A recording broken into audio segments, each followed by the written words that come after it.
Good morning, everybody. Really appreciate you all for tuning in. My name is Law Nation. We're going to talk about complementary football. We're going to talk about how that helps out the team collectively. Everybody knows peanut butter is good, but it's better with jelly or jam if you're that type of person. And milk and cereal goes together, right? You guys could name me some things that goes together. Nevertheless, when we think about this particular team and we talked about growing pains, right, with Kellen Moore, when we win, of course, everything seems as if though it's beautiful, wonderful, sexy, dare I say. When we lose, we look at it like, come on, man. But that is a part of the game. That is a part of growing pains as well. And you can't escape growing pains. Now, Jerry Wayne Jones said Kellen Moore held back the offense to help the defense. No. Actually, the experience level of understanding that you got to run the ball, you got to be able to be a complementary system helped out the defense. I'm not here beating on the drum or saying, okay, Law told you so. But I'm more of the guy that will say, okay, it's growing pains. The young guy will have to learn to draw up and develop plays. That's just the reality of it. Let's listen in to what 105.3 The Fan had on an interview with Jerry Wayne Jones, and then as well as we'll listen to this guy who's been beating the drum on Kellen Moore ever since he started as the offensive coordinator, Michael Lombardi. We'll listen to both of those, and I'll give you guys my thoughts and my feedback on that. In the news a lot, and he's been praised a lot here as of late. Your offense is still scoring points, a banged-up offensive line. What type of job has Kellen done without Dak, along with Joe Philbin and the rest of this staff who are having to deal with all these injuries up front and no starting quarterback? Just speak to the job and what's impressed you about Kellen Moore this year and throughout his short Cowboy tenure. Well, the challenge here all year long has been how to complement and, frankly, not only adjust for our lack of players, injury, Dak in specific, but the offensive line, but how to complement the defense. Now, you had a moving around target over there on defense, not to be critical. It's just been moving around on you. And we know you have to play complementary football. We've actually, you might say, held Kellen back a little bit on productivity just so we could stay out on the field longer at times. And that's been, again, to help the defense out. It's important. It's why the running game can be so important because you get to stay out on the field longer. Now, that's a lot that I'm going through there, but the bottom line is I think he's done a really great job in that area. Jerry, Kellen. All right, so that was them talking about Kellen Moore and his situation as it relates to running the ball more to help out the defense. Now, if you want to go far, you got to have complementary football. There's a reason why they say, man, they are hitting on all cylinders. Don't you guys know that a car, a vehicle, whatever you drive, got to have a flow, whereas all of the cylinders hitting? Because if one is missing, it throws off the balance. It throws off everything, the equilibrium of the vehicle, basically. The car get to shaking. That's why you see the car doing a Harlem shake, because it's missing on a cylinder. And my thing is when you're hitting on all cylinders, it's hard to stop it. When your defense is playing up to par, when your offense is really doing their job, meaning that they're running the ball, meaning that they're running to probably set up the play action, pass or what have you. Or even when you talk about the complete complexity of everything. Let me drink some more of my coffee. Hold on. Coffee wake you up, man. I got to wake up as early in the morning. But when you talk about the total picture of everything, that's the better word. Man, special teams hitting, offense, defense hitting, individual keys within that particular situation. If the defense can stop the run, that's hitting, forcing teams to pass the ball more, because as a defense, you would like for them to pass, right? That run game, a lot of time people fail to realize, but that running Who is demoralizing, rips you open, take your soul out, your heart out. Man, it's demoralizing when you can't stop the run.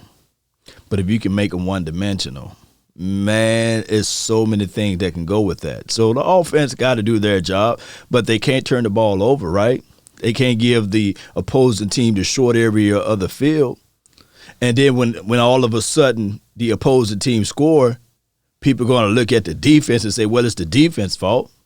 No, it doesn't work that way.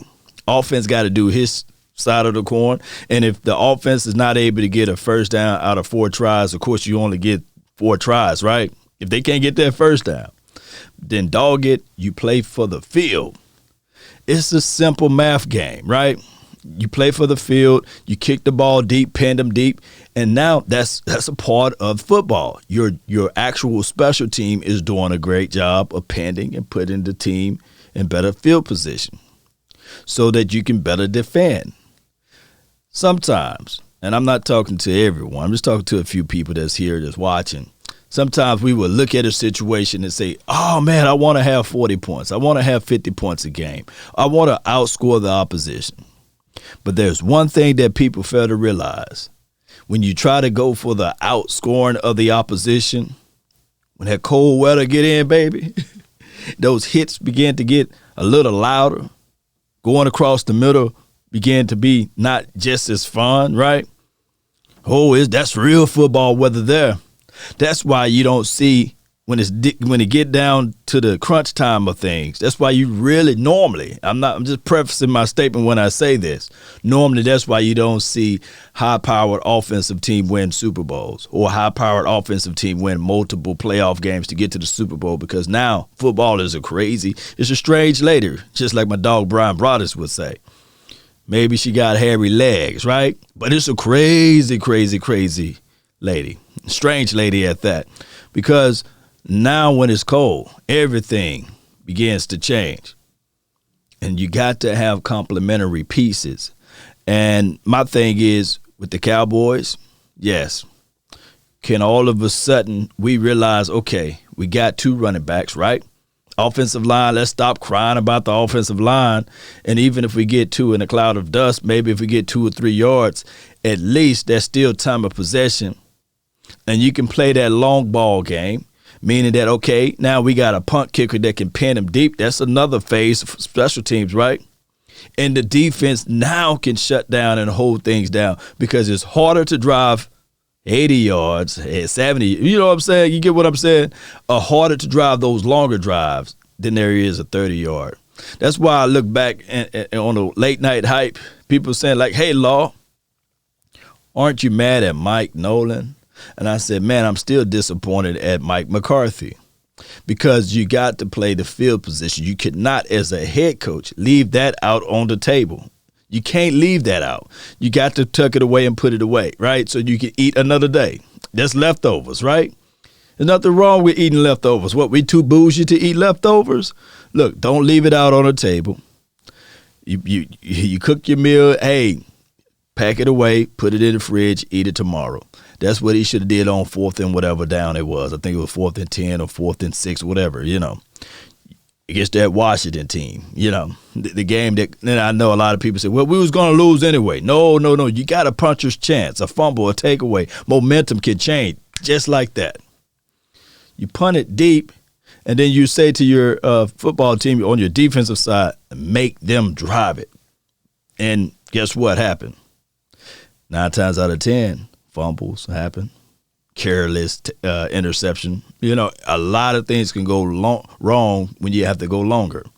All right, so I'm going to listen into this Michael Lombardi show, and I want you guys to post me your thoughts on that one. Let me see if I can hit play over here. This is Michael Lombardi. He got a wonderful podcast. Now, granted, he's not Team Kellen Moore, but at least he's going to give us some insights of what he's thinking from the outside looking in. Now, this is, of course, was last year. I don't have the clip for this year, so if you guys can find that clip, and we'll do a review on that one. But here he go right here, Michael Lombardi. I hope you guys are able to hear. Look, I think he's a really good young coach, but I think, to me, becoming a head NFL coach is a harder job to get than a United States Senator. There's only 32 of them, and I think what you're seeing around the league is experience does matter. And, I think he got taken to the woodshed a little bit, especially in the run game. When you look at what happened in the run game, Zeke averages 1.9 a carry. They really couldn't get it going. They couldn't scheme it to get it going. That's always a challenge for coaches. Every young NFL offensive assistant, he's got 35 pass plays he's designed, It's the run game that you got to really work and understand how to do it. And the Saints took him out of that game. When Zeke averages. So he was talking about last year when we were playing against the Saints or what have you. And of course, this is against Mike Nolan's linebacker. He was a linebacker coach out there. And I'm not cheerleading for Mike Nolan, but what I'm saying is that when you are playing in this particular game, there's growing pains, and you got to figure out how to have a complete picture on utilizing your defense to its best position or best skill set and your offense to their best level of skill set. That's all I'm saying. That's all I'm saying, that you got to figure that out. Now, as a young offensive coordinator, although he's on his way out the door, I hope that he lands on a good foot with the Boise State. But we're going to have to really revisit this thing and say, okay, whoever we bring in now, should it be a person that's already knowledgeable of, okay, we got to have pieces to complement the defense, the special team unit, and also the defense to complement the offense. But they got to work together. Peanut butter is good by itself, but baby, where the jam and the jelly, right? The pancakes is good, but where the butter at, baby? Where the syrup? I say syrup because I'm from the South, but you guys get what I'm saying, right? Let me know of your thoughts. Let me know how you guys feel of everything, especially as relates to this team. We are on a high note, 3 games in a row, and we can't overlook the Giants. We still got to play up to par. We got to figure out how we can get turnovers and takeaways. And on this final game, hey, we need help. We need help. Now, most of this stuff is due to self-inflicted wounds, right? Right? Because we could have took care of business, but it is what it is. All right, that's been my time. I really thank you all for yours. And remember, you're listening to nothing but the best. Let's go, Cowboy Nation. One love, baby.